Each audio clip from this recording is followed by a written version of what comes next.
آپ گفتگو میں ہیں اور کوئی کہتا ہے کہ مذہب منافقین سے بھرا ہوا ہے، مسیحیت ایک رشتہ ہے، مذہب نہیں، تو آپ کیا کہیں گے؟ کچھ لوگ دعویٰ کرتے ہیں کہ مذہب پر عمل کرنا اور جناب مسیح کے ساتھ رشتہ ہونا دو مختلف چیزیں ہیں۔ وہ مذہب کو قانونی منافقت اور فیصلہ کن سمجھتے ہیں۔ دوسری طرف جناب مسیح محبت کرنے والے اور معاف کرنے والے تھے۔ انہوں نے سب کا خیر مقدم کیا اور یہاں تک کہا رائے قائم مت کرو۔ ہم ایسے انسان کے ساتھ دوستی قائم کر سکتے ہیں۔ قواعد سے بھری ہوئی حرمت کے تقدس یا خدمات کی کوئی ضرورت نہیں ہے، ایسے ہی ہے نا؟ بالکل بھی نہیں۔ کلام الہی کا مذہب دراصل جناب مسیح کے ساتھ تعلقات کے لیے ضروری ہے۔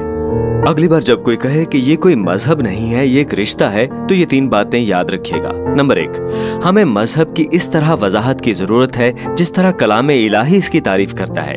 جب بھی کوئی مذہب کے لفظ کو منفی طور پر استعمال کرتا ہے تو اس کا عام طور پر مطلب ہوتا ہے قانونی حیثیت یا منافقانہ رویہ، لیکن قانونی حیثیت اور منافقت کے لیے بالکل اچھے الفاظ موجود ہیں، ہم انہیں استعمال کرتے ہیں۔ اور اسی طرح جناب مسیح جب انہوں نے فقیہوں اور فریسیوں کو کڑی تنقید کا نشانہ بنایا تھا تو یہی کہا تھا کہ ان کا قانون منافقت پر مبنی ہے۔ اگرچہ صحیفہ ہمیشہ قانون پرستی اور منافقت کی مذمت کرتا ہے، لیکن یہ ہمیشہ مذہب کی مذمت نہیں کرتا۔ جناب مسیح خود مذہب کا لفظ کبھی بھی استعمال نہیں کرتے تھے۔ یہ لفظ ہماری انگریزی کے نئے عہد نامے میں 5 بار ظاہر ہوتا ہے، لیکن ایک جگہ اس کا استعمال بالکل مثبت طور پر ہوا ہے۔ یعقوب کی کتاب باب 1 آیت 27 میں کہا گیا، ہمارے خدا اور باپ کے نزدیک خالص اور بے عیب دینداری یہ ہے کہ یتیموں اور بیواؤں کی مصیبت کے وقت ان کی خبر لیں اور اپنے آپ کو دنیا سے بے داغ رکھیں۔ تو اس حوالے کے مطابق جناب مسیح اس طرح کے مذہب سے محبت رکھتے ہیں اور اسی کا حکم دیتے ہیں۔ نمبر 2، خود جناب مسیح مذہبی تھے۔ جناب مسیح ایک یہودی تھے، وہ عبادت خانہ جاتے تھے، مقدس دن قائم رکھتے تھے، پرانے عہد نامے کے قانون کی تائید کرتے تھے، کلیسیا کی بنیاد رکھی، اس کلیسیا کے لیے نظم و ضبط قائم کیا، رسمی کھانا کھایا، رہنماؤں کو مقرر کیا، بپتسمہ دینے اور تبلیغ کا حکم دیا، اور اصرار کیا کہ لوگ کچھ چیزوں پر یقین کریں۔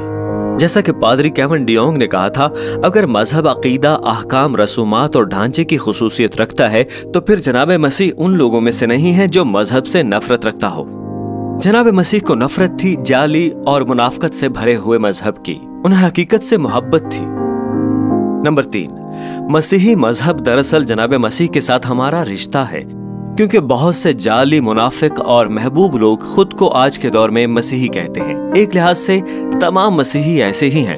ہم سب اپنے ایمان اور اپنے نجات دہندہ پر قائم رہنے میں ناکام رہتے ہیں، تاہم نئے عہد نامے کا زیادہ تر حصہ ان گناہوں کو پکارنے اور پھر ہمیں ان سے توبہ کی بلاہٹ پر ہی مبنی ہے۔ پھر بھی اس سے کسی کو نصیحت نہیں ملتی۔ جب جناب مسیح اپنے ساتھ رشتے کی تعریف کرتے ہیں تو انہوں نے فرمایا کہ اگر تمہیں محبت ہے تو میرے حکموں پر عمل کرو، اور ایسے ایک حکم ہمیں عبرانیوں 10 باب کی 25 آیت میں ملتا ہے۔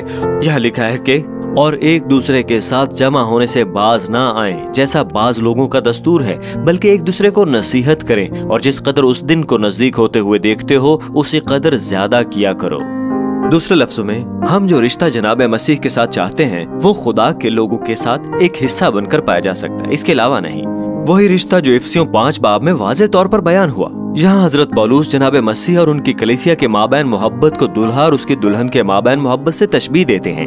مسیحی مذہب کو صحیح معنوں میں سمجھے ہوئے اور مراکز کو تاریخ کے انتہائی خوبصورت اور گہرے رشتے پر ڈالتے ہوئے یہ کہنا کہ آپ جناب مسیح سے محبت کرتے ہیں لیکن مذہب پر یقین نہیں رکھتے، ایسے ہی ہے جیسے دلہن کہے کہ میں اپنے شوہر سے محبت کرتی ہوں لیکن میں شادی پر یقین نہیں رکھتی۔ تو اگلی بار جب کوئی یہ کہے کہ میں ایک مسیحی ہوں لیکن میں مذہب پر یقین نہیں رکھتا، یہ محض ایک رشتہ ہے، تو ان 3 باتوں کو یاد رکھیے گا۔ نمبر 1، ہمیں مذہب کی ویسی وضاحت چاہیے جو کہ کلام الہی میں ہے۔ نمبر 2، خود جناب مسیح مذہبی تھے۔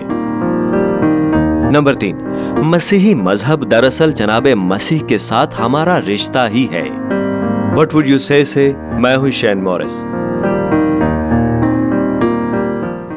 عزیز ناظرین، اس ویڈیو کو دیکھنے کے بعد اگر آپ انجیل شریف کا مفت نسخہ حاصل کرنا چاہتے ہیں تو ہمیں اپنا مکمل پتہ بما موبائل فون کے ارسال کر دیں۔ ہم پوری کوشش کریں گے کہ آپ تک انجیل شریف کا مفت نسخہ پہنچ جائے۔